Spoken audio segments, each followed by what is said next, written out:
Honorable members, I welcome all members who have logged in to the visual mini plenary session.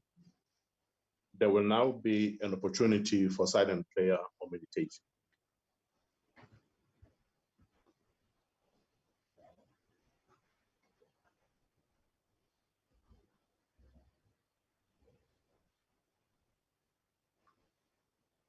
Thank you.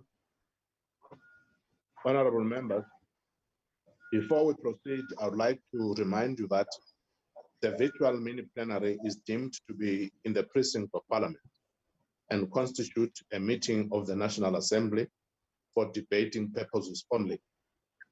In addition to the rules of virtual sittings, the rules of the National Assembly, including the rules of debate, apply.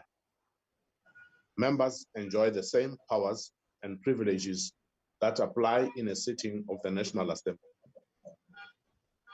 Members should equally note that anything said in the virtual platform is deemed to have been said to the House and may be ruled upon.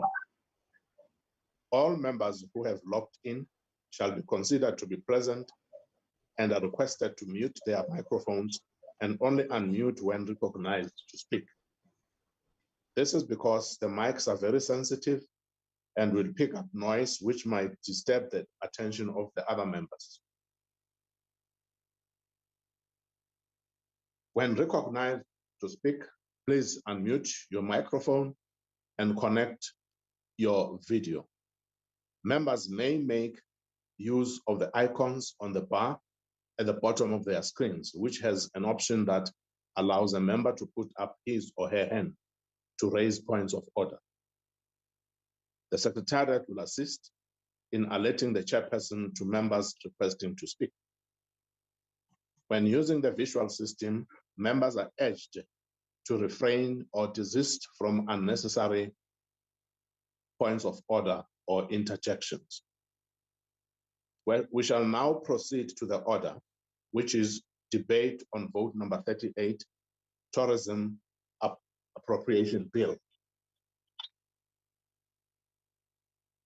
I now call to the podium the Minister of, all right, sorry about that. Yes, now call upon the podium the Minister, the Honorable Minister of Tourism.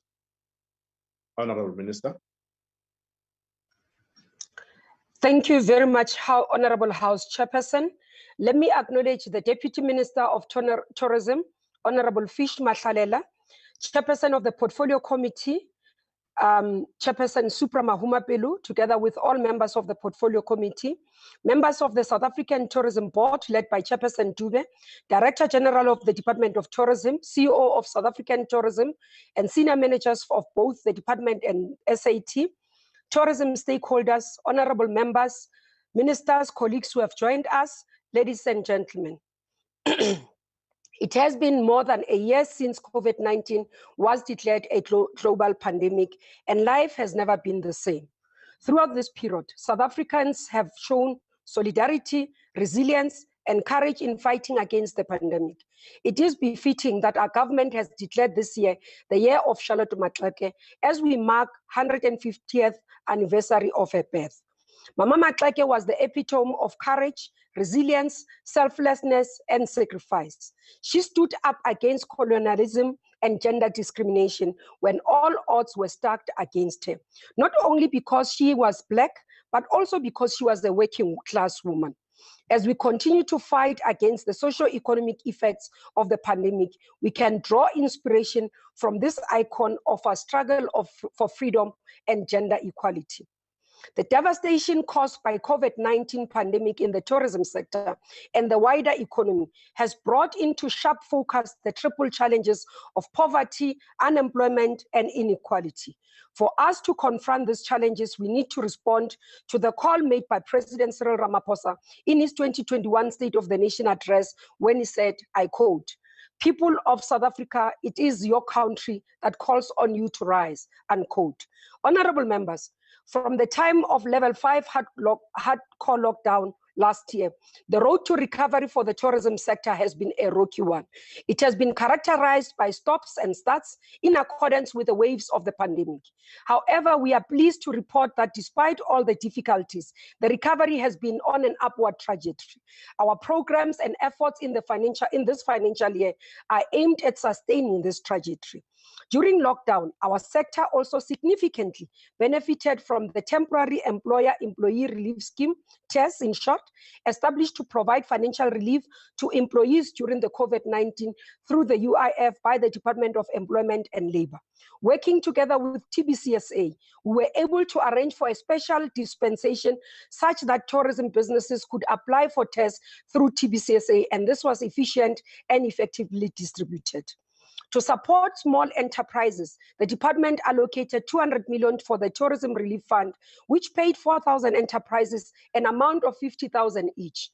Although the scheme was unsuccessfully challenged by AfriForum and Solidarity as racially exclusive, we received heartening feedback from beneficiaries, both black and white. In response to this as well, we have been able to receive feedback where people were saying they are glad they did not listen to the naysayers, they applied for the fund and they were supported. In response to the plight of tourism guides who were not eligible to apply for UIF, we established the Tourism Guide Relief Fund. About 4,650 qualifying freelancing tourist guides were paid an amount of just under 17 million within this financial year that we come from. This was at 1,500 per guide for 3 months, and this 1,500 was paid per month. Honorable members and ladies and gentlemen, domestic marketing campaign was led by myself and the Deputy Minister across all 9 provinces, which we undertook to showcase variety of experiences, attractions, and establishments. Some of the establishments have already given us feedback about how these campaigns have boosted their businesses. An example is Euphoria Golf and Lifestyle Estate, which is also Black-owned in Limpopo, have informed us that since our visit, they have been experiencing 90% occupancy. This we visited last year around October, from November until now as we went just after Easter. This is the feedback we got. Gauteng-based entrepreneur, Joey Khanyago, many of you would have started to see, has informed us that her picnic in a bubble business has grown from strength to strength since the exposure afforded to this product. Due to increased demand, Joey is working on franchising a business and also to expand across the SADC region. These are efforts that must be commended. Honorable members and ladies and gentlemen, our partnership with the private sector throughout this COVID-19 period has grown from strength to strength and has yielded tangible results. We have been working closely with organizations such as South African Township and Village Tourism Association, in short, SATOVITO, and TBCSA. Working together with TBCSA, we were able to get workers in the sector to be recognized as frontline workers who shall also be prioritized for the next phase of vaccine, which is within the phase 2 rollout, which was opened yesterday. Furthermore, benefits of the partnership with the industry was that we were able to work together and make our case for the early reopening of our industry, from interprovincial travel to attractions and tours, accommodations, restaurants, casino, business events, to international travel, amongst others.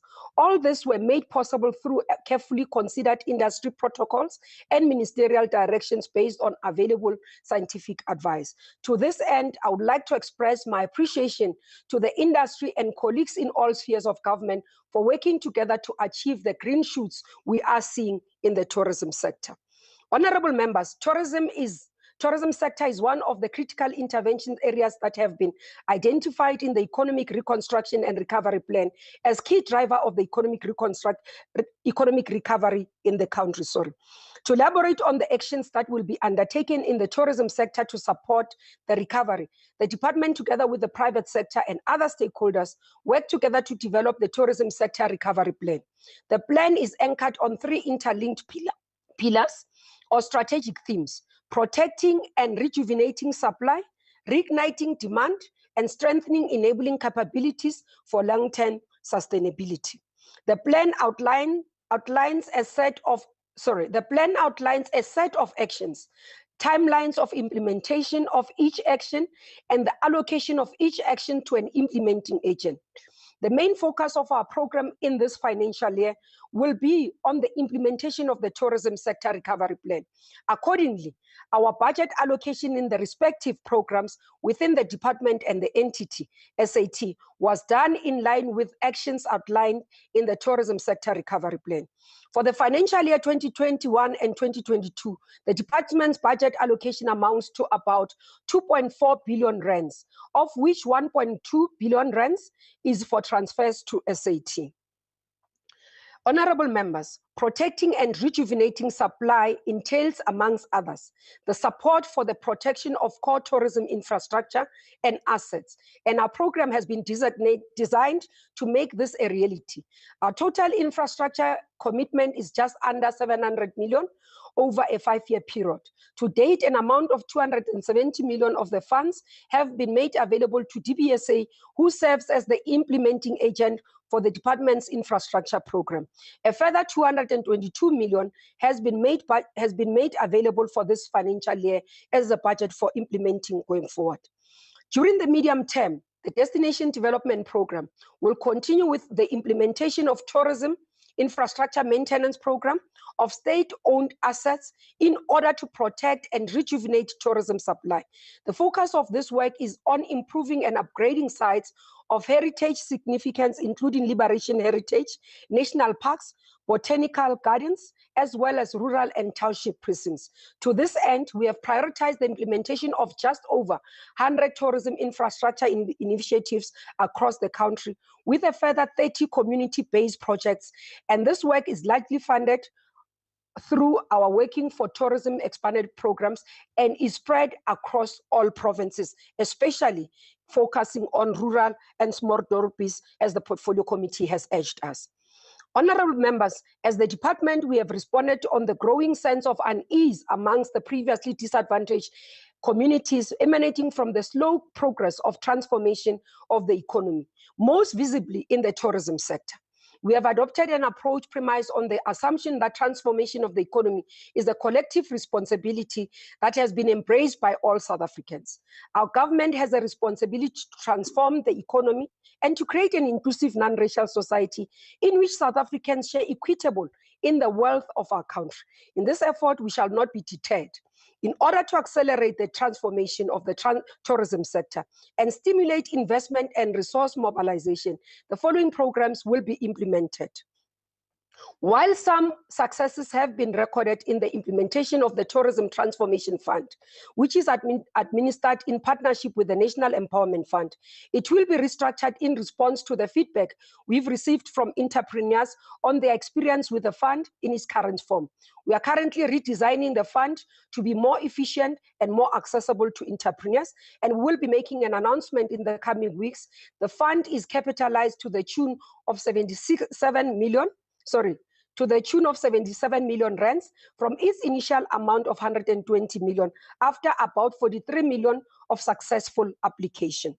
In January this year, honorable members will remember that we launched the Tourism Equity Fund, a dedicated fund designed to provide a combination of debt finance and grant funding to facilitate equity acquisition as well as new project development in the tourism sector by enterprises with 51% Black ownership.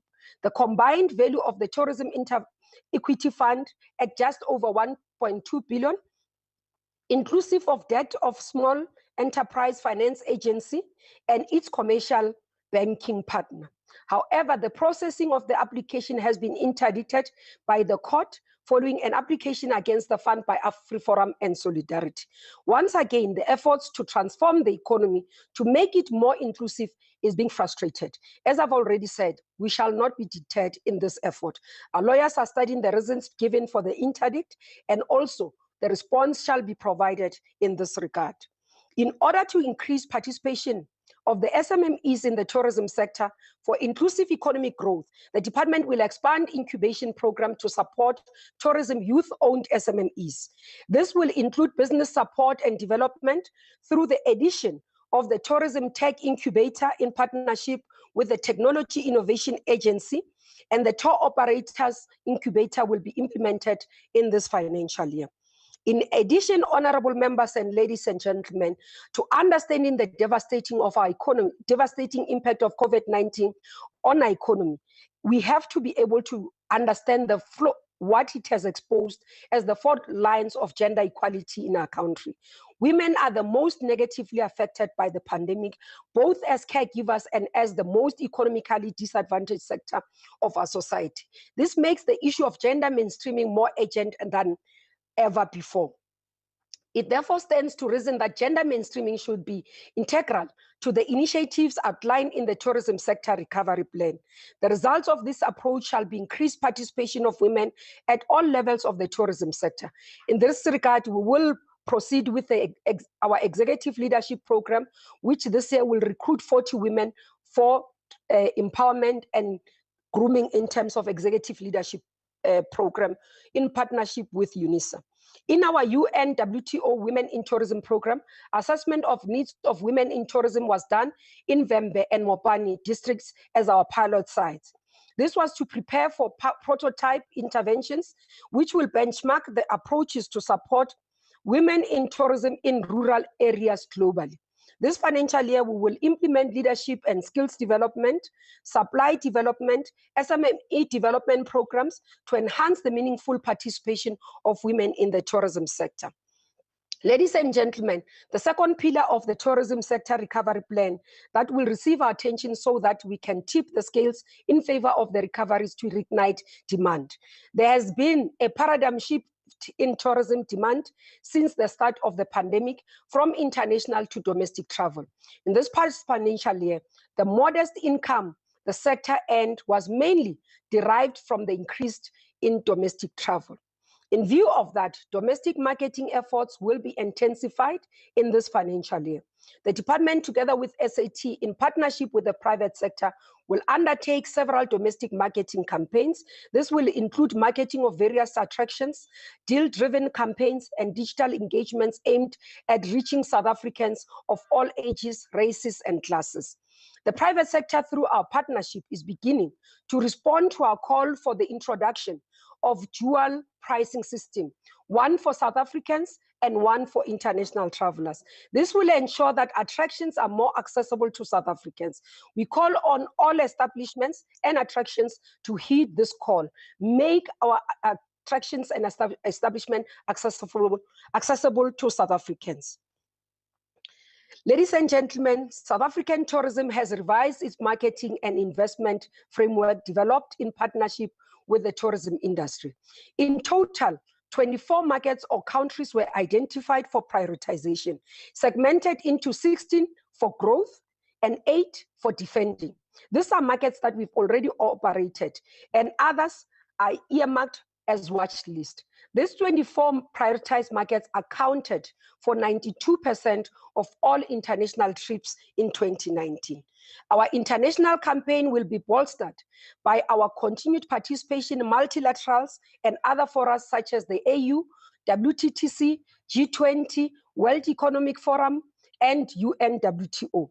This will provide South Africa with opportunity to learn and share experiences in terms of global recognized protocols to enable safe travel and rebuild traveler confidence. We'll intensify our cooperation efforts with neighboring countries in the SADC region and work towards a regional value proposition and the implementation of a SADC tourism program. To support the recovery of the MICE sector, we have done the following. 55 bids for international meetings, incentives, conventions, and exhibitions were submitted for the period of 2020 to 2025. The 55 bid submissions have a combined estimated economic impact of 899 million and may potentially attract 30,521 international and regional delegates to South Africa between 2022 and 2025. Thus far, South Africa has won 16 of these bids submitted and for this financial year with a 29% conversion rate. The secured business events will contribute 296 million to South Africa's economy between 2022 and 2025, and thus attract almost 10,000 international and regional delegates.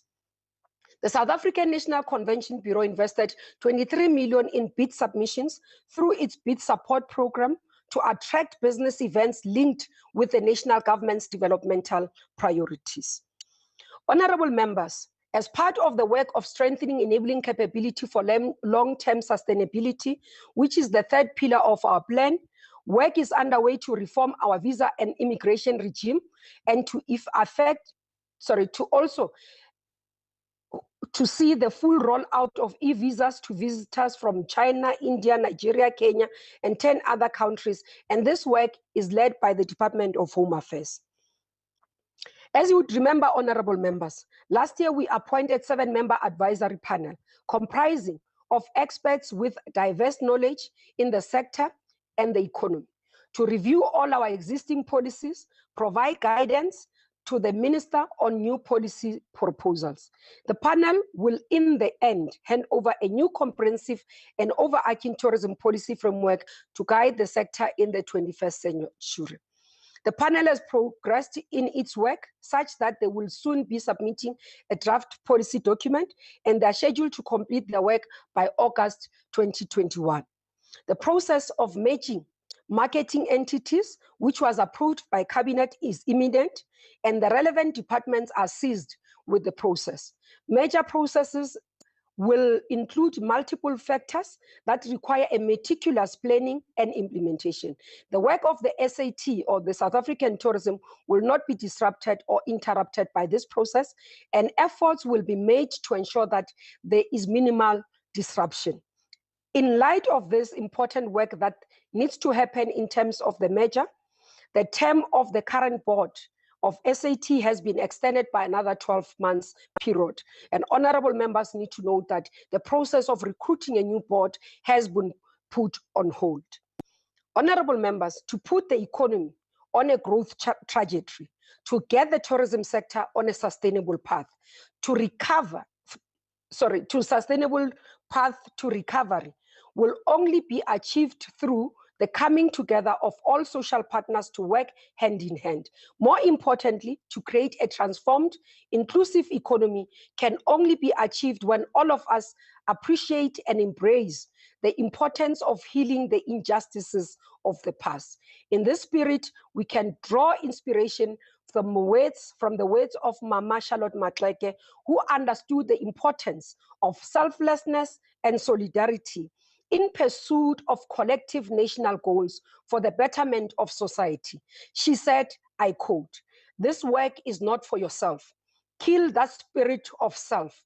Do not live above your people, but live with them. If you can rise, bring someone with you," unquote. House Chairperson, honorable members, ladies and gentlemen, I hereby table budget vote number 38 from the Department of Tourism, together with priorities for the financial year 2020-2021. Nakens. Thank you very much, Honorable Minister. The next speaker is from the ANC, Honorable S.O.R. Mahumapelo.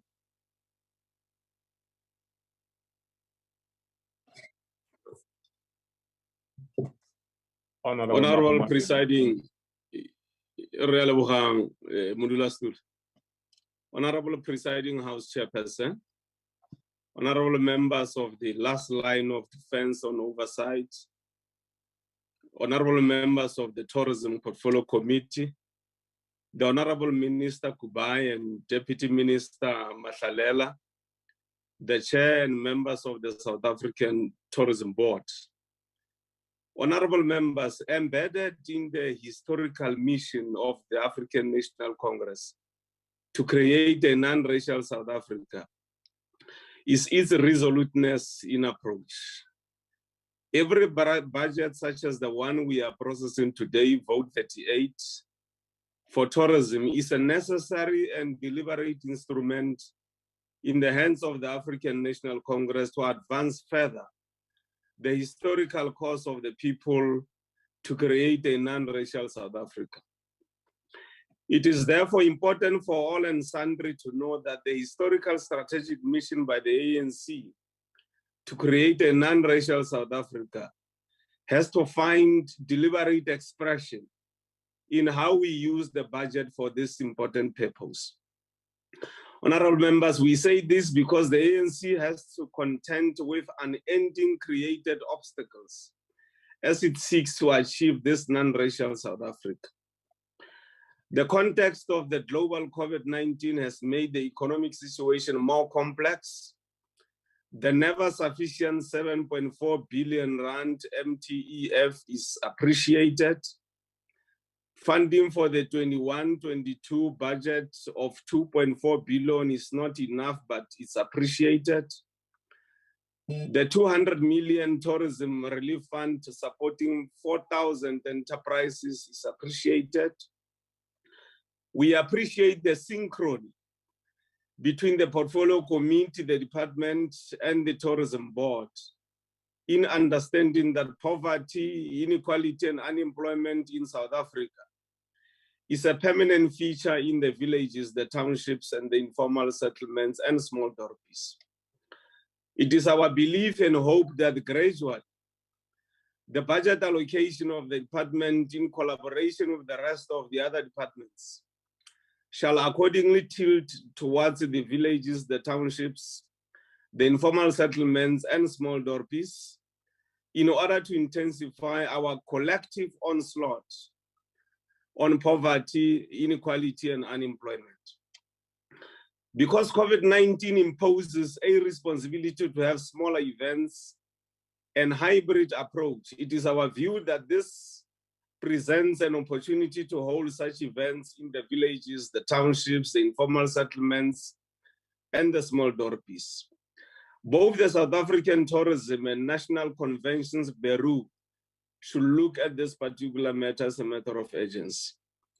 South Africa has approximately 500 small towns, and only 3 have been identified by the Department for Tourism Business according to the annual performance plan. Going forward, this situation should be drastically changed for the better.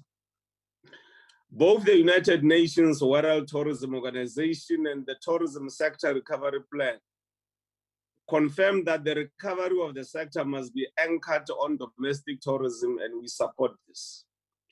We are in support of the intensification of the Tourism Transformation Fund and the Tourism Equity Fund as part of our transformation agenda. The committee also believes firmly that the private sector has a huge role to play in advancing tourism. In this regard, we appreciate the regular interactions that take place between the Tourism Business Council, led by Ntate Komani, and the Portfolio Committee. The tourism sector remains one of the most untransformed in South Africa. We urge the Tourism BBBE Charter Council to move beyond the mere exercise of ticking transformation compliance boxes. They should be taking practical measures to ensure that the less than 2% tourism activities in both the villages and the townships is corrected. Whilst we agree and applaud the department for developing a tourism recovery plan, it is clear that the recovery is likely to be the recovery of the economic status quo, because the tourism sector in South Africa is almost an exclusive preserve of white people. The majority of Black people in the sector continue to be employed as security guards, receptionists, tour guides, cleaners, drivers, etc., etc. The critical core of the strategic economic value chain related to tourism is in total control and ownership by white South Africans, and the example in this regard are in abundance. Almost 86% of South Africa's wealth is in the hands of 10% of our population.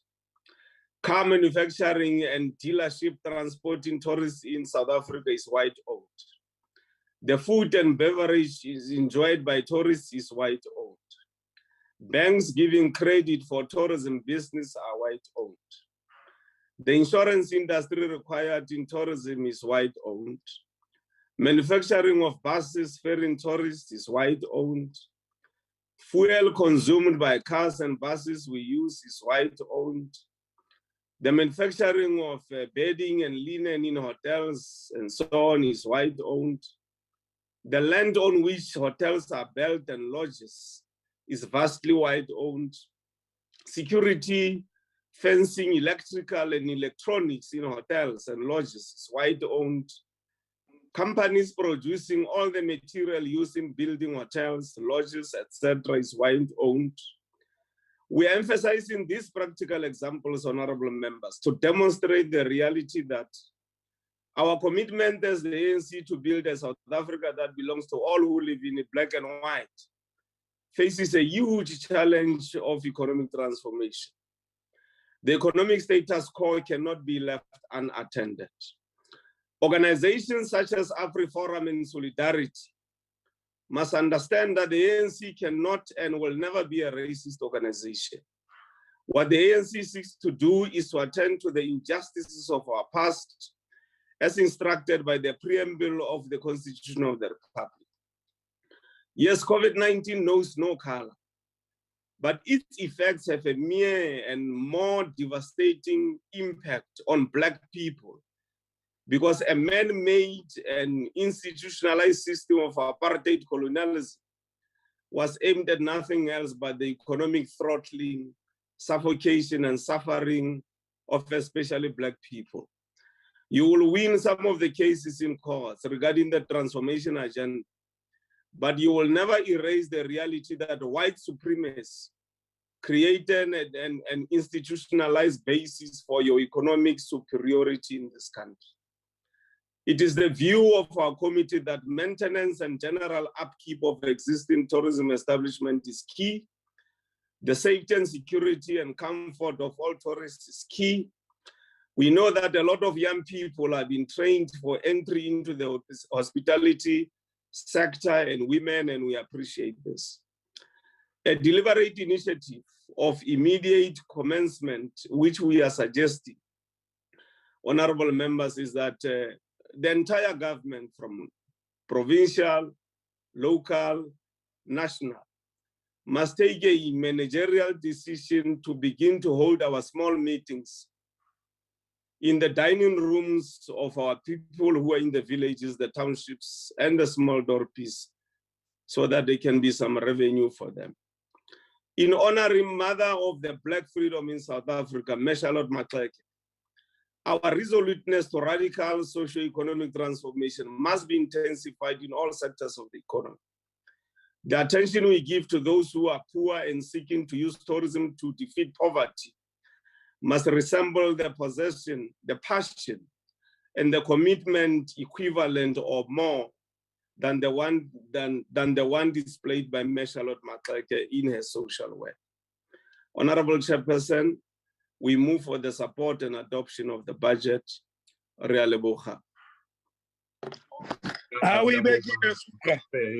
Thank you very much.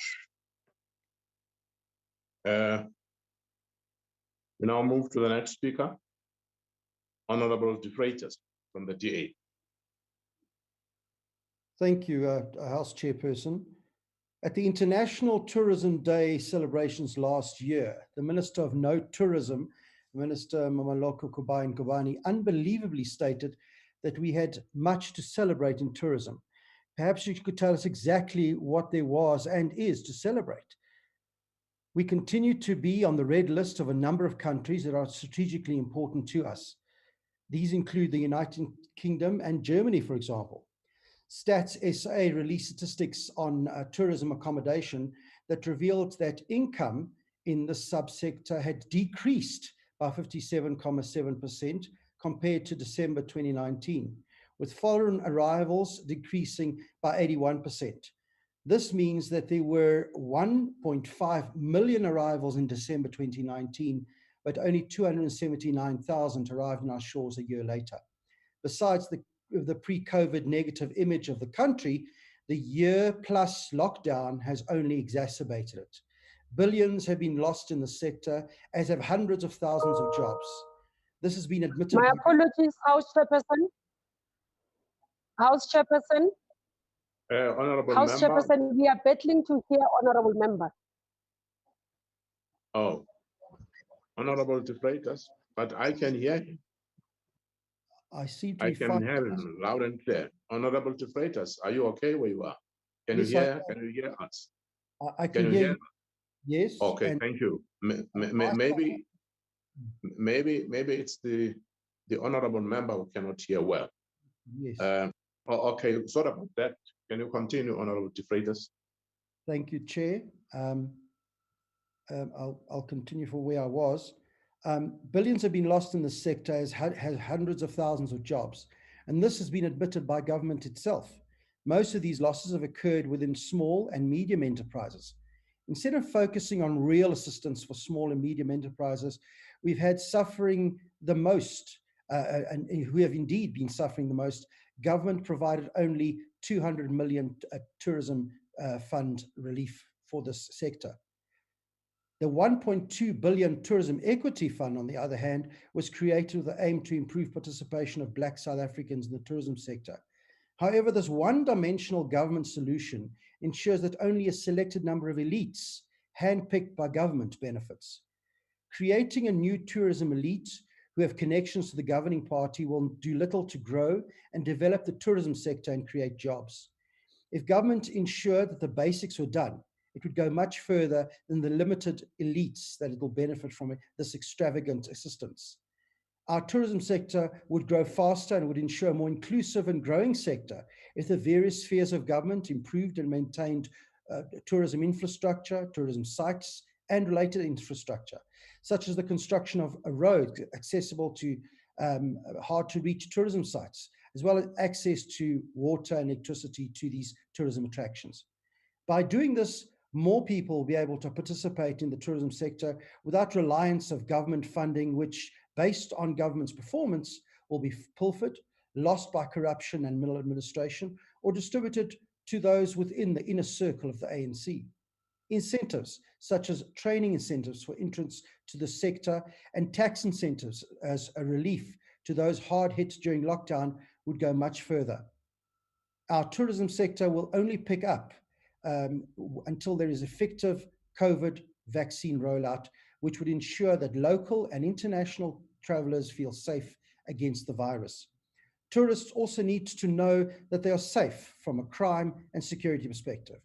What the sector now needs is stability and policy consistency, as these are the main criteria used by most of our greatest tourism markets. This will ensure that tourists from all over the world would come flooding back to our shores, which will allow the sector to rebuild and jobs to be created again. The current state of the world means South Africa is in competition with other destinations that will work hard to attract much needed and overdue tourism. As a result, we have to be more attractive, convenient, and interesting so that tourists will make our country their destination of choice. I thank you, Mr. Chair. Thank you very much, Honorable Member De Freitas. The next speaker is from the EFF, the Honorable Muteka. I hope I'm pronouncing it correctly. Muteka. Thank you, Muteka. Chairperson. Okay. EFF is here to reject the budget vote 38. Chairperson, if the country needed any live demonstration of a person who has no clue of what her responsibilities entail, then we shall look no further than the Minister of Tourism.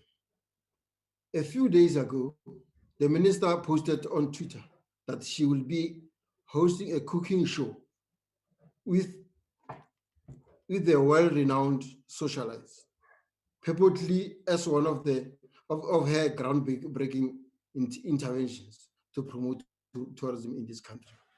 She did this while thousands of people have lost their jobs in the hospitality sector as a result of COVID-19 pandemic. As they cried for their jobs, the minister was making hair nails far away from them, not concerned at all with the crisis facing tourism in this country. But the problems facing the industry predated the COVID pandemic era, as far back as 2019. Stat SA reported that there was a dramatic decline in the number of people visiting South Africa pre-COVID-19. These are a result of a multiplicity of factors, but at the center of which was government incompetence, such as the intelligent, unabridged birth certificate requirements for traveling parents with children. The performance of the sector during the period of COVID-19 lockdowns has led to heavy load on the shoulder of those dependent on the sector. There has been no innovation on the side of the government to save jobs and create localized activities to sustain the sector. The department has done very less to promote local tourism, little to provide relief for both workers and employers during the period, and done absolutely nothing to table a survival strategy for the industry, taking into account that the fact that we must adapt to living with COVID. Today, the bulk of this sector is still dominated and owned by white people. They own the lodges, the hotels, nature reserves, B&Bs, and they employ black people and exploit them, pay them peanuts as wages. This department has developed no new tourism establishments in the townships, villages, and small towns under Minister Kubai. They think cooking shows with celebrities will somehow restore the country's tourism potential.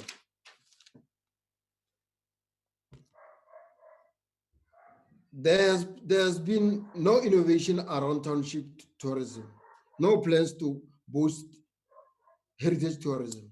And when we speak about heritage tourism, we speak about African-centered heritage, heritage that appreciates and celebrates King Mshweshwe, celebrates King's Cocoon, celebrates King Hinza, celebrates King Shaka, and others. And there are various roles they played in shaping this country and fighting against colonialism. On the court case, Minister, don't be afraid of those coward little anti-transformation groupings called Solidarity and AfriForum. We don't fear them. Implement radical transformation without fear or favor, and don't ever scare. They are too little to scare us. Thank you very much. We reject this budget. Thank you, Honorable Muteka. From the IFP, Honorable Sutola. Honorable Chairperson, honorable members, the COVID-19 pandemic has not left South Africa, and the third wave is, according to the reports, marching toward us as expected. When government announced it would roll out the vaccine, we continue to place false hope in their resolve to provide us with efficient and professional services. However, it seems that the only thing that the ruling party does well is write letters of suspension to one another. And when they suspended the vaccine rollout, our hope of opening up tourism fell through. Tourism in South Africa must protect our culture, heritage, and also encourage tourism that is weight class, so as to continuously bring visitors to our country with various areas of interest.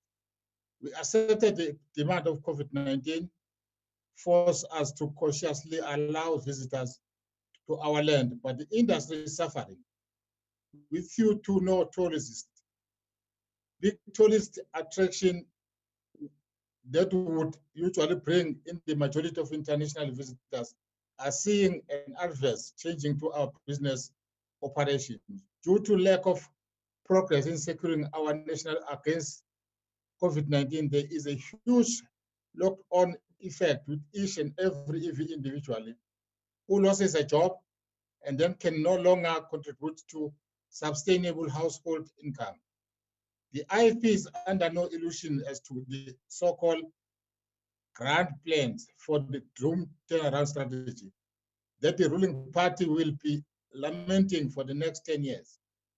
Good decision and action were required now for these sectors to avoid further declines in revenue and sustainability, these departments must start at grassroots level and provide sufficient business support through training to municipality officials to encourage and stimulate the local communities. The budget talks of supporting supply chains, yet those very startups and transformative companies that offer supply chains to rural areas have been under threat since last year. The IFP believes that certain measures should be taken to encourage more representative ownership of the tourism industry at the micro level, in particular innovative partnership with communities, both urban and rural, must be encouraged and incentives is required. Not so long ago, tourism contributed about 272 billion to our economy each year, but now we are watching this kind of revenue disappear. Given this dwindling revenue, the IFP support the committee's call to prioritize the villages, townships, and small doppies. The IFP proposed the targeted supply of such measures, especially for the enhancement of small, medium, and micro enterprises. In the industry, tax incentive, access to loan finance, deregulations, and other incentives may play a significant role in stimulating new enterprises. At the very last, the IFP believes that tourism enterprises should be given the same status as manufacturing enterprises. Finally, the department needs to work on a plan for better communication and marketing of rural town tourism. The initiative of rural tourism is a hindrance to our economy, as there is a large market that remain untapped. Rural tourism needs to be at the top of the agenda, especially when promoting local traveling. The IFP very cautiously support the budget. Thank you very much, Chair. Siyabonga Mhlonishwa Jobe.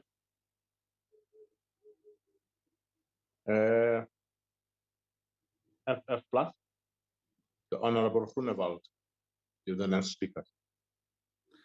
Honorable Chairperson, the tourism sector is one of those sectors that do not only cut across worlds, but it's also the responsibility of all spheres of government.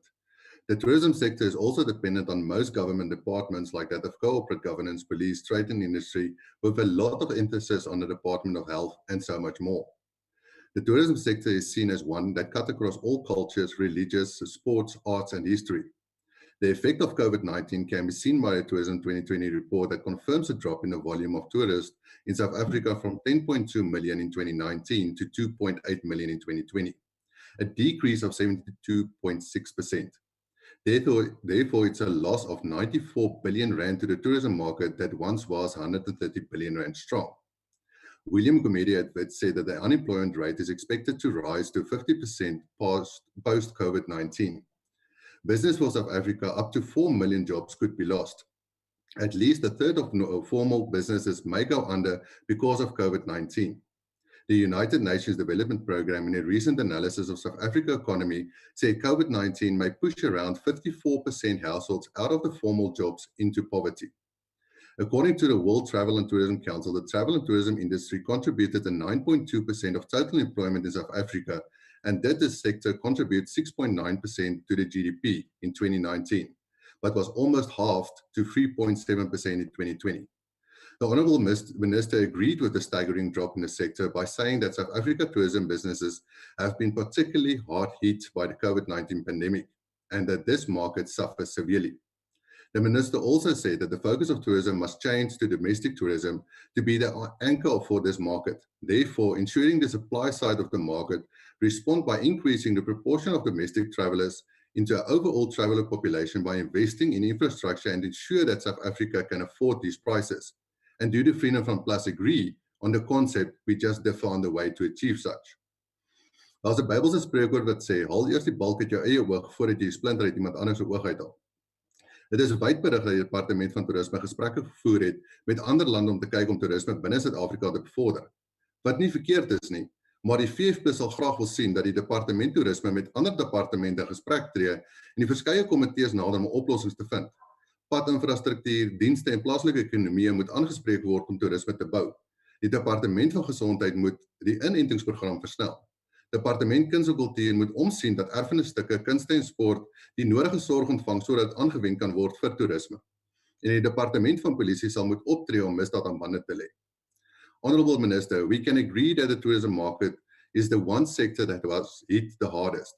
We can agree that tourism sector was almost wiped with a decline of more than 70%. We can agree that more than half of the businesses closed due to the pandemic. And lastly, we can agree that more than 50% jobs in this sector were lost.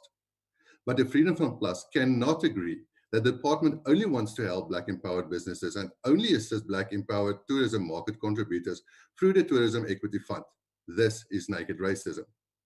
Swart werknemers sit tans sonder werk omdat die ANC gedetermineerd is om wit mense uit die ekonomie uit te sluit.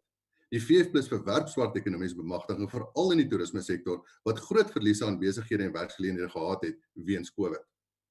Therefore, the business that wasn't assisted by government had to practice normal entrepreneurship to survive the pandemic in a struggling economy. The tourism market is in the dire need of new participants and innovative ideas, yet the government make it impossible through red tape and BEE to practice competitive entrepreneurship to grow the sector and create job opportunities for all. Honorable Minister, the people that is looking to seek employment do not care about the ANC propaganda and ideology. They want to work and feed their loved ones. They want to generate an income and survive.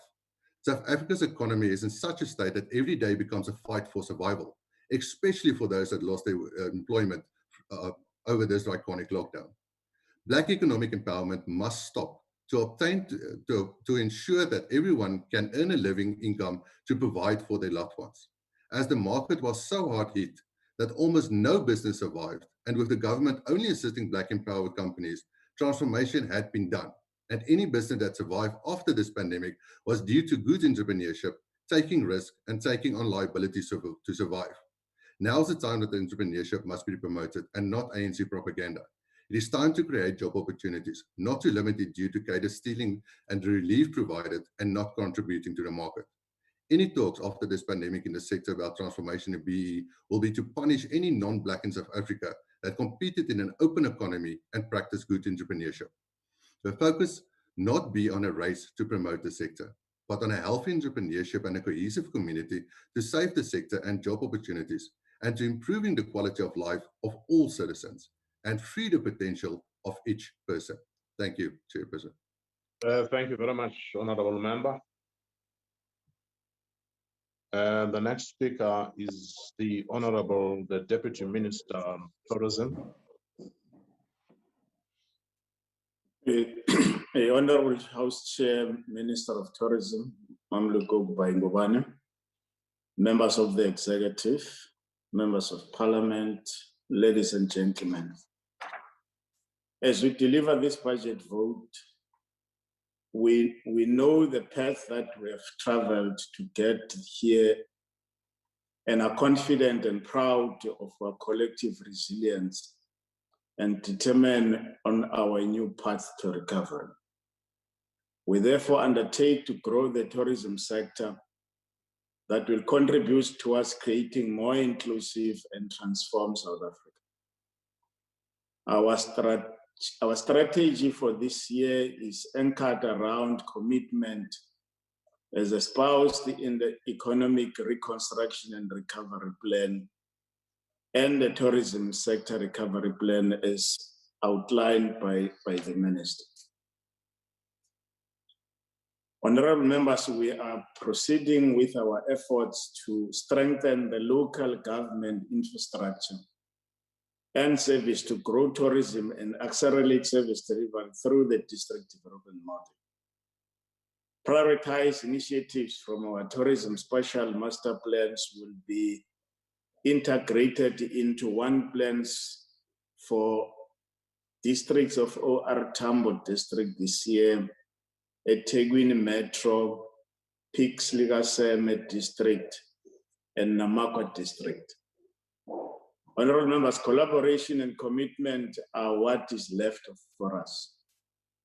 The main objectives of the recovery plan is to ultimately resume and propel tourism operations to the pre-COVID-19 level and in an inherently safe way. As we rethink the grading regime of our products and services, we cannot take a break from assuming the quality of our current offering, particularly for the new and emerging entrants. To this end, South African Tourism is piloting a basic quality verification program targeting homestays. This will not only ensure quality assured products for new entrants, but also create job opportunities for quality assurers. To inspire and rebuild traveler confidence and to enable safe travel, we'll be training 225 SMEs on norms and standards for safe tourism operations. We'll continue to enhance our visitor experience while seeking to advance broader ownership and participation, particularly the historical disadvantaged communities.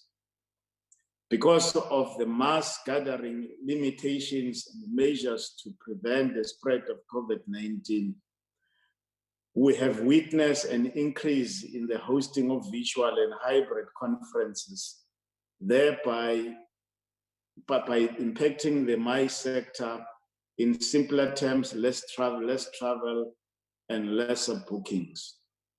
Events stimulate the desirable use and human experiences that technology cannot recreate and will remain the winning chip for the recovery of the domestic tourism. Indeed, as we look into the near and long term for bidding and hosting major events, we will continue supporting small and medium-sized events to drive domestic tourism through meaningful partnerships. 2020 has been a very difficult year for our young people who were looking forward to enrolling and participating in our various skills programs. Even though some programs could be delivered online, were to temporarily suspend training, and many employers could not take any placement in their establishment. Oliver Reginald Tambo once said, and I quote, "The children of any nation are its future. A country, a movement, a person that does not value its youth and children does not deserve the future," close quote. To this end, our youth programs in food safety, quality assurance, the chef's training, wine service training program, and hospitality will resume this year. The benefits of this program remain economic relief through stipends, placement in tourism establishment to exposure, and experience and accreditation ranging from NQ level 2 to NQ level 4. In addition to continuing with our educators development program, we are happy to announce that this year we'll host a revitalized National Tourism Career Expo after cancelling it in 2020. We will soon be calling for ideas from the industry, the training sector, and the learners themselves on how best they can participate and partner with us in these events. As we reopen our sector anew, we must do that in a reasonable way, fully committed to the sustainability pillars of people, planet, and prosperity. By this, we mean that our investment in the way we do businesses must be socially inclusive, the ecological footprint, minimum whilst the economic spin-offs are beneficial to communities and the greater national good. Our Green Tourism Incentive Program remains our demonstration of our commitment to being steward for the environment. This year, as we continue to implement this program, we'll make it bigger and better. Importantly, in this current era of COVID, responsible tourism means zealous implementing to the norms and standards for safe and tourism operation. Honorable members, the things that we can do only be done if we have the right people in place. It is indeed imperative that ours is an organization of employees of only the highest dedication to the service of the people of South Africa. We will implement initiatives to promote integrity and ethical conduct and strengthen system to detect, control, and eliminate any opposite of these values. The public service has the rigorous framework and the operational tools for financial disclosures, acceptance and disposal of gifts, management of financial interests, anti-corruption, and the public service code to conduct, among others. Ours will be to continue to implement them to the latter. Today, the minister and myself are giving you this assurance that is what going to happen. So this year is on this Africa Month, as we celebrate 105th anniversary of Mayor Charlotte Maxeke, the colossal of African people. We call upon our musicians, our sculptors, our poets, our filmmakers, our brand ambassadors to immortalize her by sharing the powerful stories of our country, her own country. We challenge our chefs to make recipes and cook books in her honor, and winemakers to mix blends to leave an everlasting taste for her legacy. We look forward to supporting such initiatives when you knock on our doors. Honorable members, the road to recovery will be transformative because we can't solve the problem in the same way. We have to decisively change the face of our transition, of our tourism, and not simply return to the tourism sector where it was before the pandemic. This means our task is not only to build back better, but also to build forward differently. Transformation is not only a fundamental obligation as enshrined in the Constitution, it is also imperative of our tourism in order to benefit to the creativity, talent, energy, and skills of South Africa. In order to do this, in order to bring about this change, we need a radical program of action that is restorative, that builds, and that is transformative. Let me conclude by quoting an African proverb, and I quote, "When a needle falls into the deep well, many people will look into the well, but few will be ready to go down after it." Let us all remain steadfast in our collective resolve to strive towards the recovery of the sector. And I thank you. Thank you, Deputy Minister. Thank you so much. The next speaker is Honorable M.E. Suka from the ACDP. Thank you, Chairperson. Honorable Chairperson, the ACDP notes with concern the department's focus on radical transformation or transformation versus that of prioritizing the full recovery of the tourism sector. It is our contention that given the significant impact of the pandemic on the sector and the subsequent drop in revenue generated towards the GDP of our country, that the most critical need is to stabilize the sector in order to preserve jobs. We must refocus our energy to bolster national support for domestic tourism and reimagine this sector with a focus on the priorities of skills development and training for young people.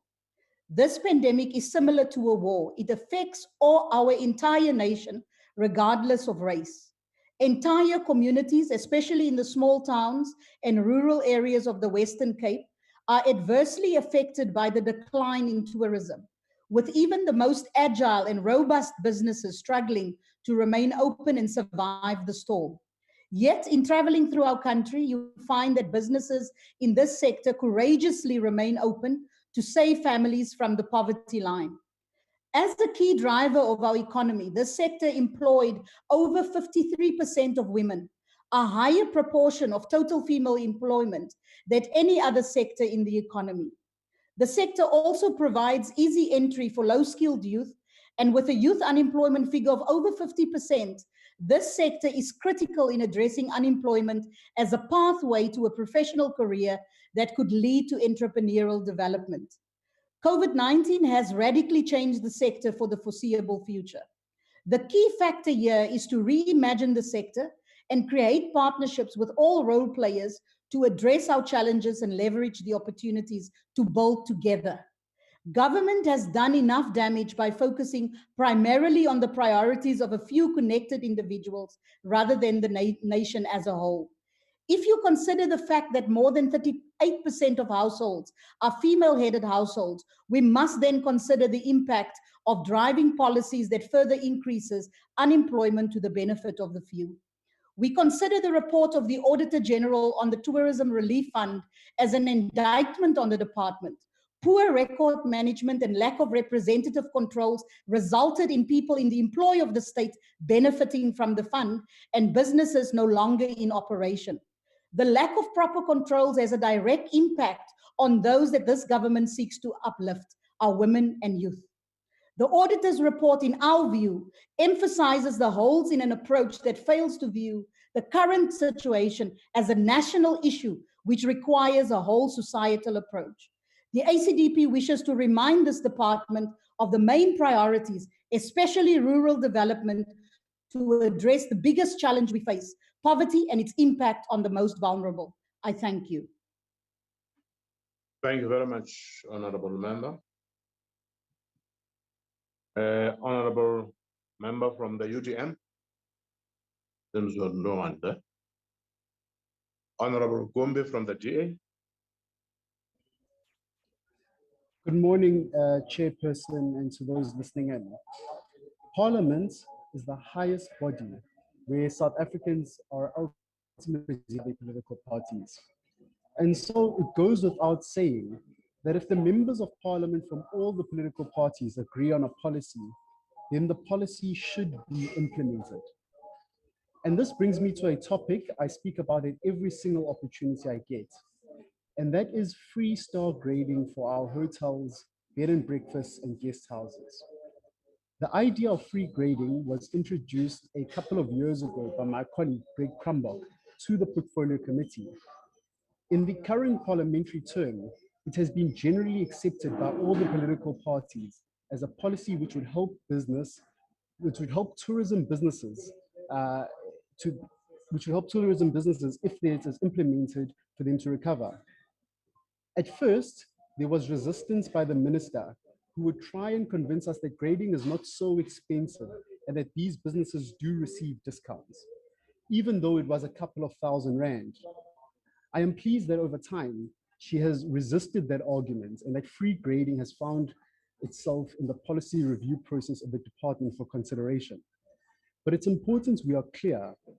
Free grading should not be an option for review by the executive, especially when all political parties agree on the policy. It must simply be implemented without delay. Honorable Chair, the entire tourism community has been hammered by the government's lockdown. Whilst every sector of the South African economy was hurt, the tourism businesses were particularly affected. You will recall in the Tourism Portfolio Committee, when we heard firsthand from the CEO of a prominent Cape Town hotel about the devastation the lockdown wreaked on their business, as he broke down and cried to all the members. He spoke about having to let go of staff week in and week out, watching loyal staff, some of whom have served for more than a decade, being completely let go and losing everything as they go hungry and try to survive.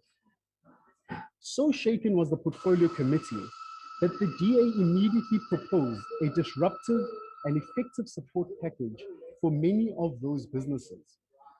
This initiative had unanimous support across with all the different political parties.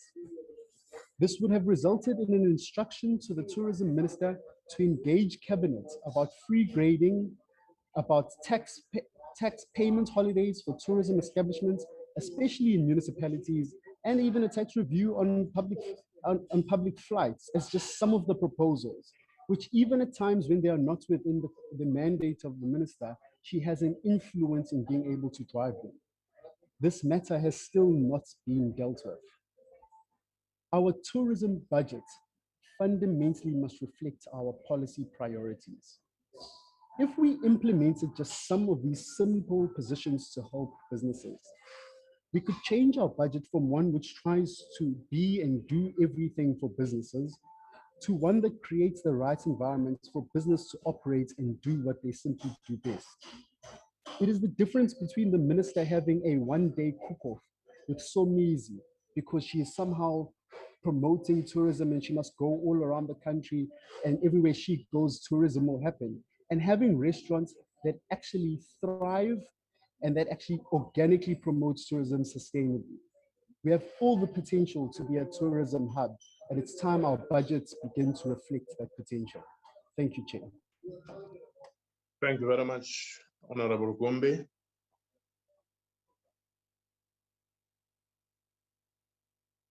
Can I check whether the Honorable Joman Peterson is ready? Yes, thank you very much, Honorable House Chair. Thank you very much. Thank you very much, Honorable House Chair.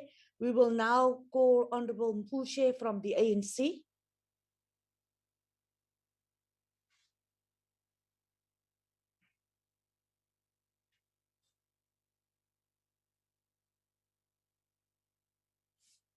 Honorable Member, your mic, please. Sorry for that. Thanks, Honorable Chair. Honorable Minister, Honorable Deputy Minister, Honorable Members, the fellow South Africans, I greet you in the name of the African National Congress and these allies. The ANC supports the budget vote 38. The ANC remains confident of the resilience and ability of the tourism sector to generate the much needed employment for the masses of our people over time. The Baviaanskloof Mega Reserve World Heritage Site Interpretive Center and the Leopard Trail project are currently at 65% and 93% completion respectively. These projects are testament to the work done by the department as led by the Minister Mamoloko Kubayi-Ngubane in generating the much needed mass employment for many unemployed people in our country. The COVID-19 pandemic has brought about a lot of change and complexity that have direct impacts for the creation of employment in the sector.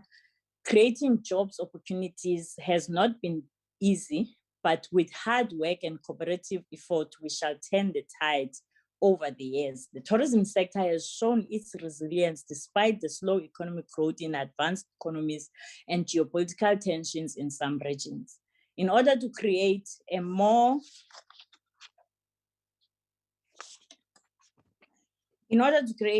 resilient tourism economy post-COVID-19, many countries are preparing plans to support the sustainable recovery of tourism, promoting the digital transition, moving to a greener tourism system and rethinking tourism for the future. Our tourism sector recovery plan provides a good basis for the recovery of our tourism sector, working through multilateral institutions,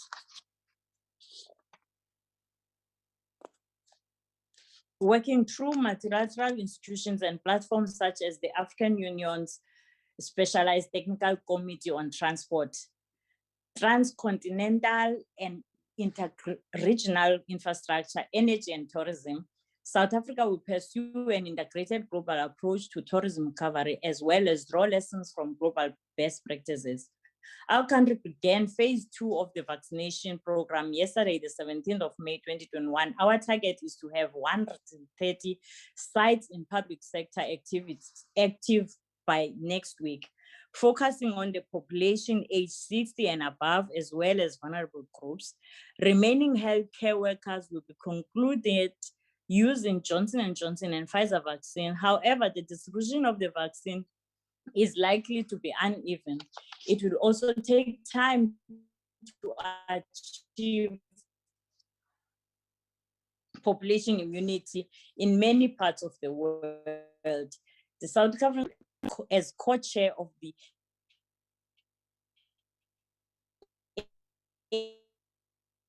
ACT Accelerator Union, followed Bosa's outstanding leadership in his capacity as the chair of the African Union in 2020.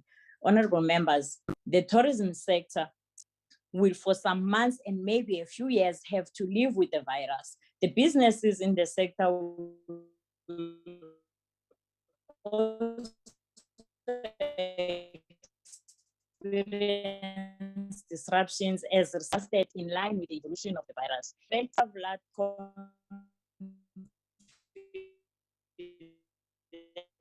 Honorable and member, place jobs. That is why all stakeholders in the sector have to work together. Yes, ma'am. Yes. Your network is slightly unstable, so I'll give you an additional minute. Okay. The ANC supports the recommendations of the Committee on the Budget Votes. In particular, we call on the department and the private sector to work closely together to maximize the impact of the appropriated budget through creation of cooperative partnerships with further implementation of norms and standards for the safe operation of the tourism sector. As a major tourist destination in Africa, we need a thorough going policy review process that takes into consideration the principle of responsible tourism, tourism, and climate change in order to drive sustainable tourism development and marketing in our country. The review must be accompanied by research into future trends that will drive tourism. With some union, the UN's World Tourism Organization, in influencing policy shifts, harmonizing the implementation instruments such as norms and standards for international travel and open skies policy to facilitate air access and regional marketing organization to accomplish regional integration at the SADC level.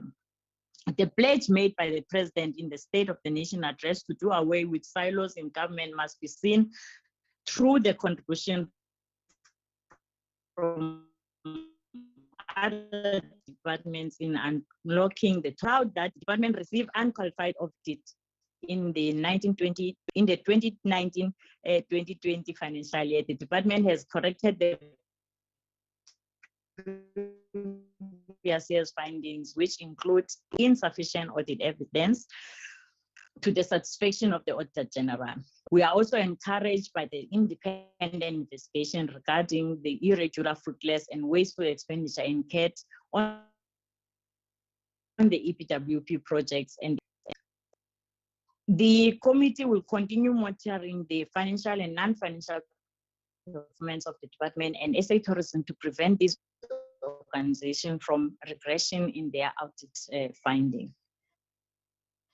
Good. The ANC accept the revised annual performance plan for 2020-2021 as a result of a budget reduction of 66% due to the COVID-19 pandemic.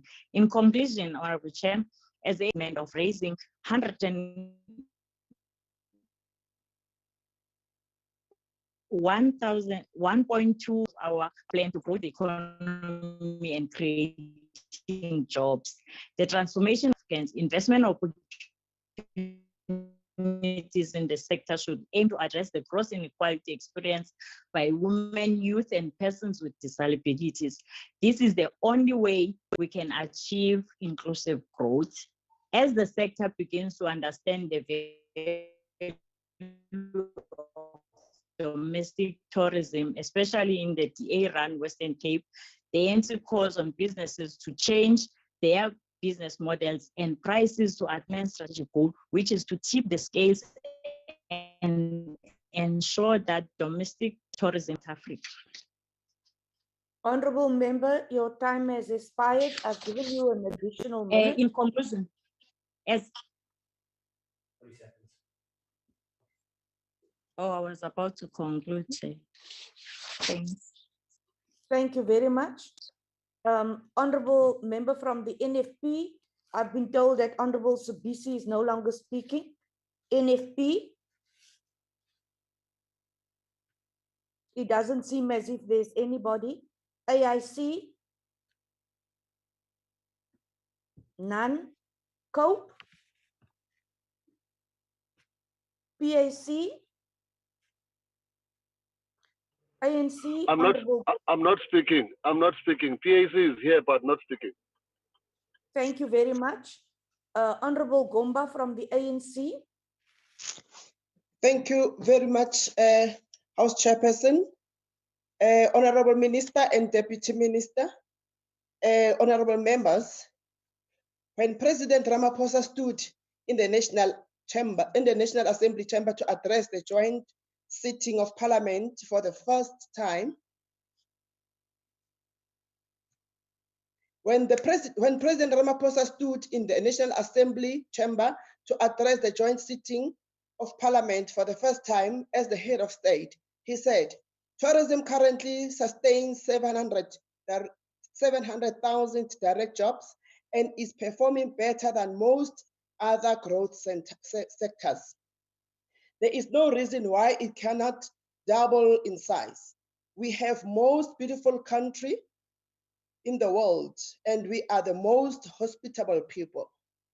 During the inauguration state of address 3 years ago, neither the president nor any living human being could have foreseen that by 2020, the entire global travel industry was going to be shut down.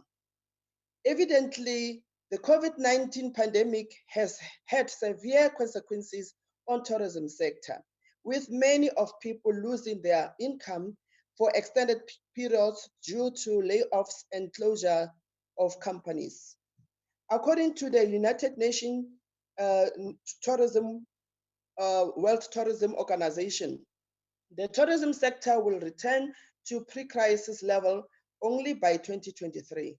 Therefore, many tourism businesses still remain at risk, while others face the possible permanent closure. As the ANC, we welcome the resolve of government to drive the sector-specific recovery plan for tourism. The plan rallies numerous stakeholders, both in the public and private sector, for its full realization. The tourism sector recovery plan. We are excited that despite the fact that we are still in the grasp of the pandemic, the tourism sector recovery plan outlines a set of interventions to ignite the recovery anchored in 3 strategic themes, namely protecting and rejuvenating supply, the reigniting demand, and strengthening capability for long-term sustainability. As the portfolio committee and Parliament, we must continue to support and maintain oversight to ensure the execution of enablers that have been identified.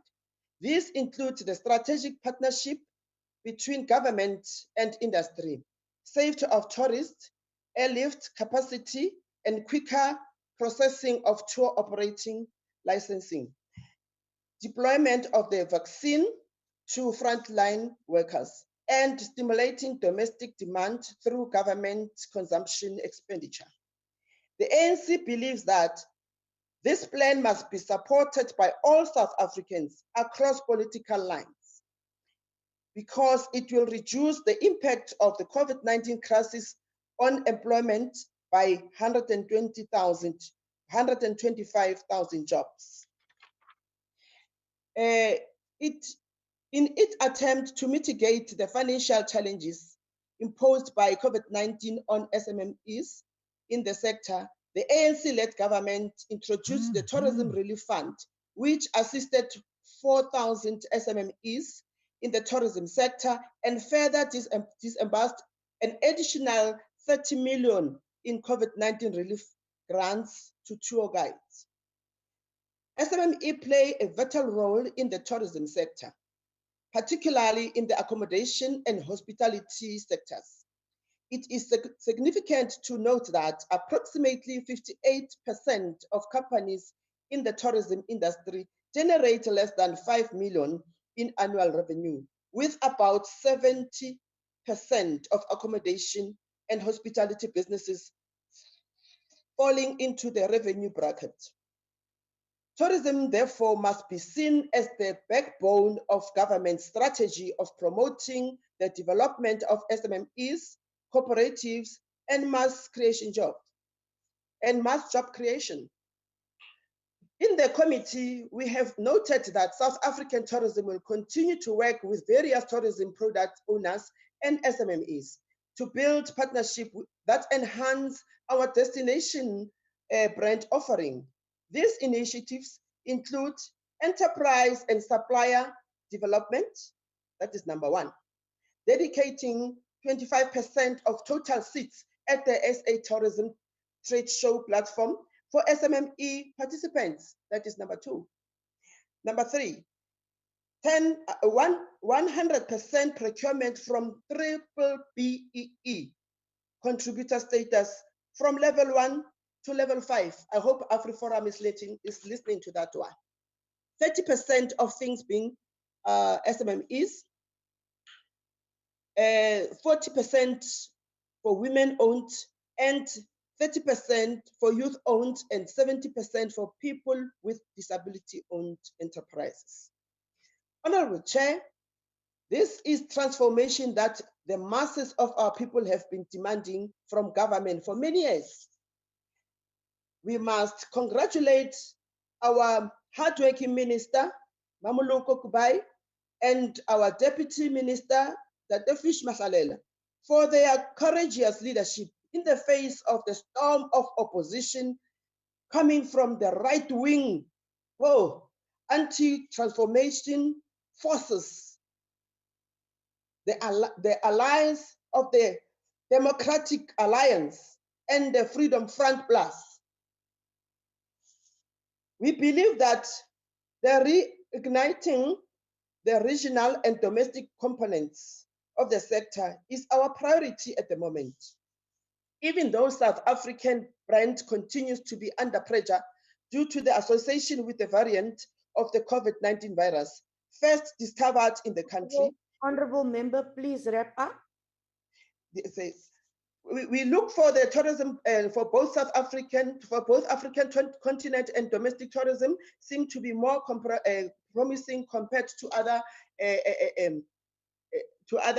other regions.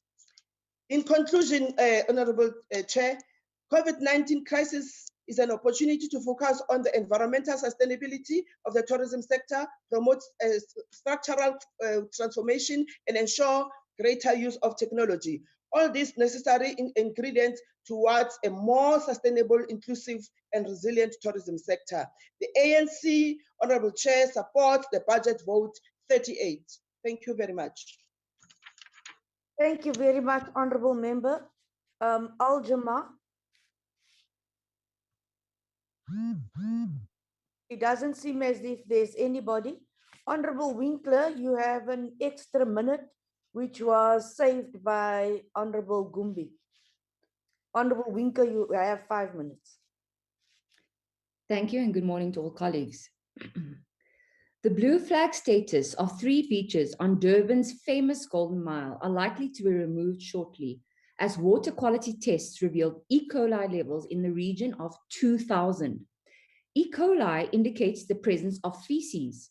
Acceptable readings for E. coli fall within the 200 range, whilst those from Durban's Golden Mile beaches are 10 times higher at 2,000. And yes, swimming in water contaminated with feces can make you very sick and is hazardous to children, the elderly, and people with compromised immunity. It is criminal to expose people to these health risks, never mind that we are already in the midst of one of history's worst health crises. Tourism in South Africa is at an all-time low in the wake of COVID-19 induced travel restrictions. The President, this department, and South African tourism have called on all spheres of society to step up, save the sector, save jobs, and have emphasized the importance of tourism to economic recovery. Yet, this department idly stands by while some of our most significant tourist attractions degenerate into filth. The Duzi Canoe Marathon in KwaZulu-Natal, which is considered the world's leading canoe marathon, has been under perpetual threat of cancellation due to water quality concerns. Durban Harbour suffers from a similar fate, with business and leisure seekers describing Wilson's Wharf as a gigantic toilet. Howick Falls in the KZN Midlands, despite a visit from this committee, remains a squandered opportunity, with dumping, sewage spills, and poor maintenance a hindrance to investment and tourists alike. Despite the enormous potential of tourism, there is no sense of urgency to engage COPTA on long-running service delivery failures in wastewater treatment. Thousands of liters of raw sewage pour into our rivers, harbors, and onto our beaches daily, destroying ecosystems, poisoning communities, and degrading key tourism destinations. In 2018, South Africa generated $8.4 billion from ecotourism. South Africa's incredible landscapes, biodiversity, and heritage underpin our tourism offer and must be protected. Ecotourism and green tourism go hand in hand. In the department's annual performance plan, green tourism is only briefly mentioned in the form of the Green Tourism Incentive Program. This program has no target besides 4 adjudication meetings per annum. There's no mention of a budget, a recipient target, and there are no markers to establish the success of this program. This lackluster approach to incentivize green transformation is very concerning. This department also spends millions on EPWP programs that provide temporary jobs, but do not impart valuable skills that lend to long-term employability. It would be far more strategic to collaborate with the private sector in the upskilling of EPWP workers, with the intent of training environmental or green officers that could gain meaningful employment in the private sector by monitoring the parameters of green targets which are set out in an incentivization program to accelerate green transformation. Green transformation in the sector is not only driven by global demand, but also by a shared commitment to climate mitigation and adaptation. According to the IPCC special report on the impact of global warming of 1.5 degrees Celsius above pre-industrial levels, the effects of climate change on South Africa are projected to be catastrophic. As tourism, we have a responsibility to decrease our carbon footprint, conserve our water resources and biodiversity, and to urgently adopt adaptation and resilience strategies to protect not only lives, but livelihoods. Minister Mamaloko Ngubane, you have an opportunity now to preside over one of the most progressive green transformations through the tourism sector. This is an opportunity to meaningfully impact on the lives of millions of South Africans. Please do the right thing. Thank you very much, Honorable Member. Honorable Makubela Mashele. Thank you, House Chair. Honorable members, Honorable Minister and Deputy Minister of Tourism, ladies and gentlemen. The tourism sector remains a labor-intensive industry. Thus, it creates a number of the much-needed jobs for the economy. In the pre-COVID-19 period, the tourism sector was performing very well in South Africa, with 10.2 million international arrivals and 81.2 billion revenue contribution to the South African economy. At a domestic level, the country recorded about 28.5 domestic trips, and which contributed to about 43 billion in the economy. The employment impact was more than 750,000 direct jobs. In addition, the government created a number of public employment opportunities through tourism. Tourism is a multifaceted sector that contributes to a number of other sectors, and it also benefits a myriad of other economic sectors. tourism products use various forms of infrastructure. This infrastructure is mainly provided by the government and for the use of the development of tourism and other economic sectors. The tourism industry is a wide sector that supports many other related sectors. These includes, but are not limited to, the railway, passenger transport, food and beverage, road transport, air transport, transport equipment rental, cultural industry, travel agencies, and other reservation services. All these economic activities and more are interlinked to tourism whilst operating as independent sectors. Accordingly, these economic activities contribute to mass job creation, both in the private and in the public employment. These sectors depend on sound infrastructure that is desirable for the success as individual economic sectors and collectively as the tourism industry.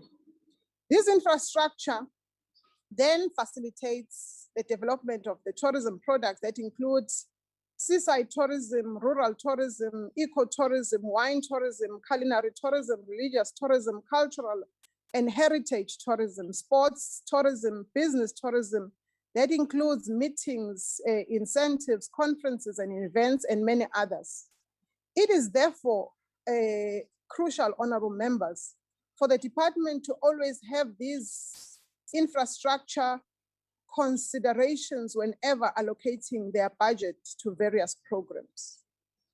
The success of the tourism as an economic driver in South Africa depends on the presence of policies and strategies that cater for the needs of all these sectors. In the year 2021 to 2022 financial year, the department will implement a number of these infrastructure projects. Chief among these will be the 30 community-based tourism projects that will be implemented throughout the country with a budget allocation of over about 573 million. The upgrade and the maintenance of these tourism infrastructure projects will contribute to job creation for the unemployed youth, retrenched youth, and women. This will also facilitate local enterprise development as the supply chain will involve sourcing materials from local communities. The committee has always advocated for the improvement of these state-owned tourism projects and their operation to be transferred to local communities. According to the annual plans presented before the committee by the department, in the current financial year, the tourism infrastructure maintenance programs of state-owned assets will be implemented. This will be done to improve the tourism supply in local communities. The infrastructure improvement and maintenance will be implemented in the tourism precincts, protected areas, national and heritage parks, botanical and zoological gardens, heritage sites, and other state-owned assets. This infrastructure development and maintenance work to be done by the department shows a clear link between tourism and the mandate of other sector departments. For example, some of the parks were upgraded and maintenance will be done, belong to the Department of Environmental, Forestry and Fisheries, while others belong to the provinces. This work will be done to improve South Africa as a tourist destination. The tourists do not care who owns what tourism facility. Theirs is an interest in enjoying worldwide class facilities. The collaboration among government sectors, departments is thus sacrosanct in offering high quality standard tourism facilities as destination South Africa. Honorable members, we as the Portfolio Committee on Tourism also call upon our sister departments and our local government to ensure that tourist sites such as museums, monument sites are always maintained and looked after to enhance visitor experience. The department has also faced, honorable members, challenges in implementing the infrastructure projects.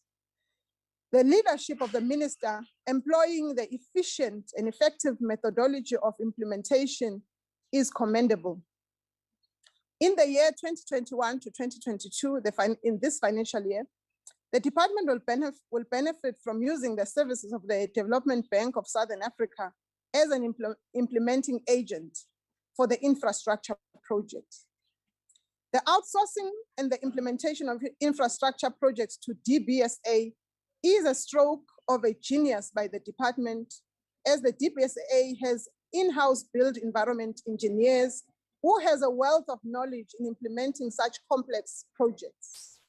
This implementation methodology will ensure that the projects are professionally implemented on time and within budget.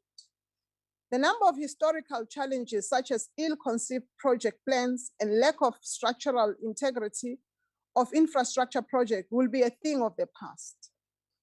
On its own, the tourism sector is contributing massively to the public employment in the country.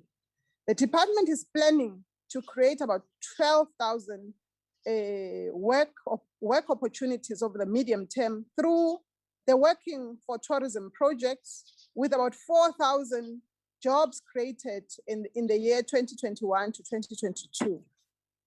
The Working for Tourism project facilitates the development of tourism infrastructure projects under the expanded public works program through labor-intensive methods targeting the youth, women, unemployment, disabled people, persons, and SMMEs. The department, honorable members, is also facilitating skills development for the wider tourism industry. These training programs, as outlined by the Deputy Minister, provide skills development along public employment opportunities. Amongst other training and employment opportunities in the MTF period, the department will be targeting about 3,000 unemployed and retrenched youth for the hospitality and youth programs, with about 1,000 trained each year for the next 3 years. A total number of 60 women will be enrolled in the executive development program, with 20 trained each year over the MTEF period. The executive development program has been a resounding success, with some women who have previously enrolled having ascended to the echelons of management in their various organizations. The department will also train a total of 25 women-owned SMMEs in each of the 9 provinces through the Women in Tourism Business Development and Support Program. The multiplier effect is that these women-owned SMMEs create employment opportunities for multitudes of citizens. These programs will be implemented over the MTEF with about 75 women-owned SMMEs to have been trained in the year 2022 to 2023 financial year. These are some of the training programs that provide skills to the economy and to South Africa. Honorable member, please, you can conclude now.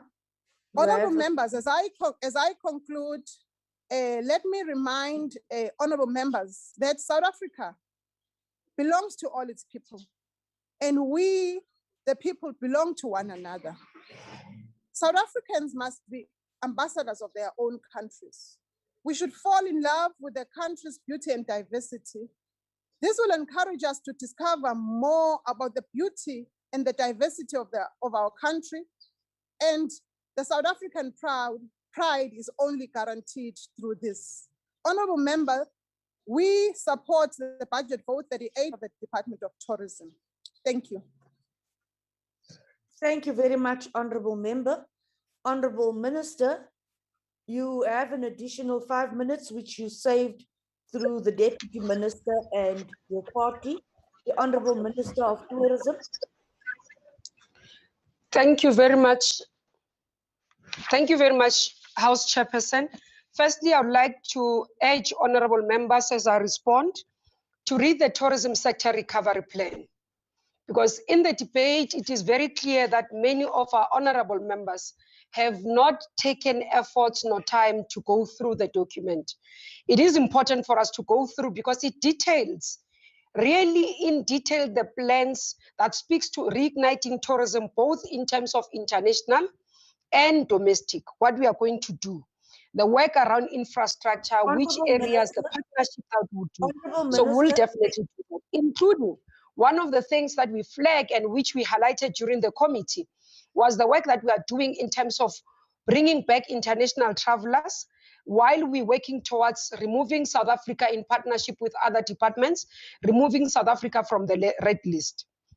Secondly, honorable members, I think there's continued viewing or perception that when we look at this, we seem to think that South Africans need to continue to be what we call, many South Africans, especially those from previously disadvantaged communities, must continue to be workers while they watch others to be owners. The TF is meant to change this landscape, and I think we all need to commit to the transformation of the tourism sector. You can't speak about people wanting jobs. So Black people are good for being workers, not owners. And the issue that you want to camouflage to say it's going to be for the few, we have said that we will be open, we will be transparent like we've done previously, that you will be able to see those who have benefited and who are they. And that's why when you look at the criteria, it's very clear that these are entrepreneurs that are looked for. We have brought in credible systems, including the banking system, that will be able to sift those, for example, if are PEP. Now, I'm not so sure why do we think that previously disadvantaged individuals must remain workers in this country and not owners of products in the tourism space. We shouldn't be having a tourism sector that will look predominantly like we were pre-1994. If we look at various reports, including the UNDP that I always quote, and I thought that members will make time to read that report, that speaks about the face of poverty in this country being a Black woman. You can't continue with such situation and think that it is normal and acceptable. As a Black woman, I stand, because maybe I'm better off because I'm privileged and I'm sitting in a position of power.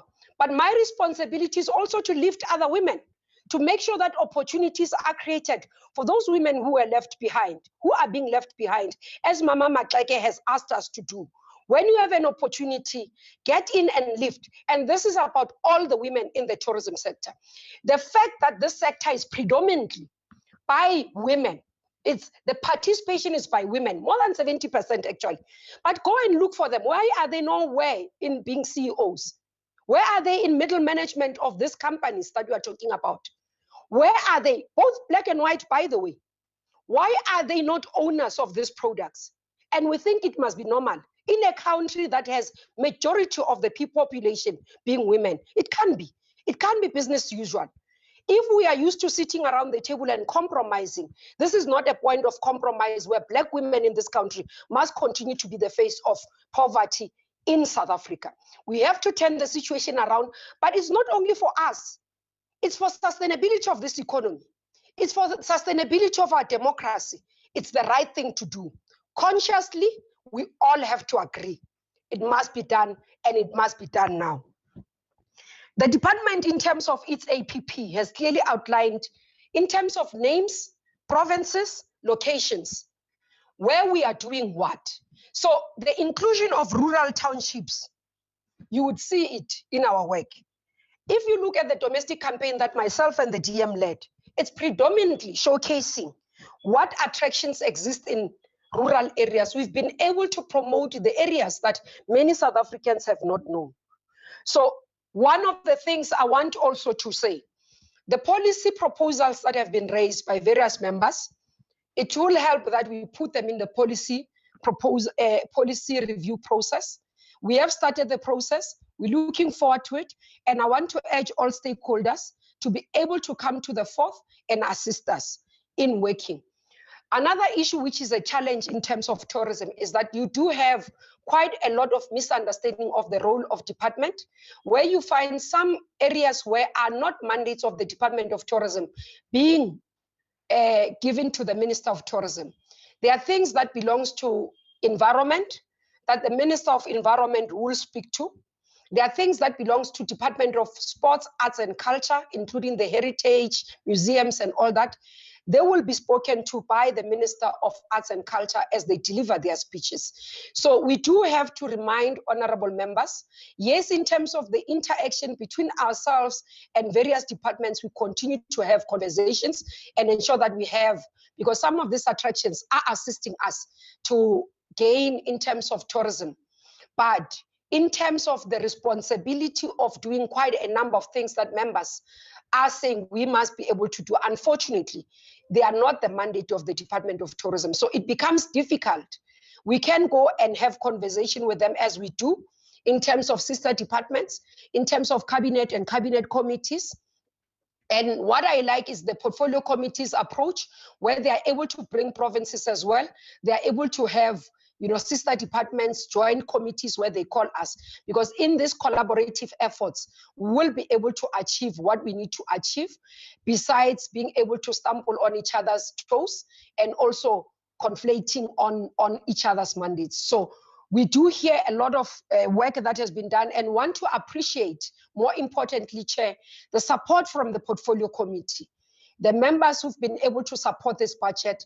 It is a budget that, yes, indeed, as members have said, it's limited, but as the department, I mean, others talk as if we have a huge budget as the department. It's a very small department, a very small budget. But what we've been able to do is to be able to say, how do we do more with little?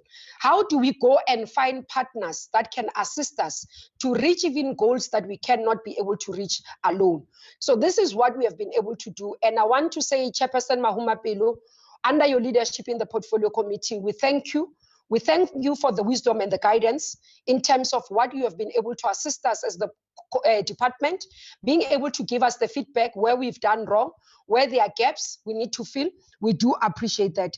I want to also thank the Deputy Minister as we work together in terms of making sure that we are able to steer the ship in difficult times. I want to thank the stakeholders, actually, especially TBCSA, Sato Vito communities that we've been able to meet with, the Restaurant Association.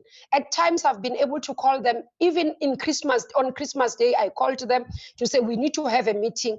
They have never ceased to respond positively and get to that meeting so that we can be able to find solutions together. So I want to say thank you to all of you, the departmental team, SAT board, together with all the employees in both the department and the entity.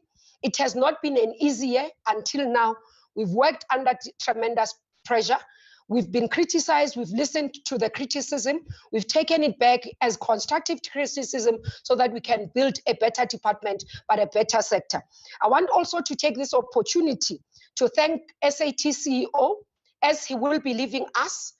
He has indicated, I've received an indication from the board that as they will be recruiting a new CEO, but he has intended not to stay long due to his own future endeavors, and he will be leaving us at the end of this month. And I want to take this opportunity, Sisanjona, to thank you as the CEO over time of SAT that I arrived and found. Thank you for your hard work and steering the ship, including during this difficult year that we come from. So, honorable members, we have taken heed of all the issues that have been raised, both positive and negative, and will continue to improve in our work as the department in a collective effort that we've been. We are who we are because of you, including all South Africans who have heeded the call to say support tourism, support domestic tourism. And that's where we are seeing the green shoots, because South Africans have heeded the call to go out and support the sector. We continue to remain tourism strong, and we shall see the tourism recovery in the future. Thank you. Thank you very much, Honorable Minister. Thank you very much, Honorable House Chair, Honorable Minister, Honorable Deputy Minister. Thank you, Honorable Chairperson of the Portfolio Committee. Thank you to all the members who participated in this debate. The House is now adjourned. Thank you.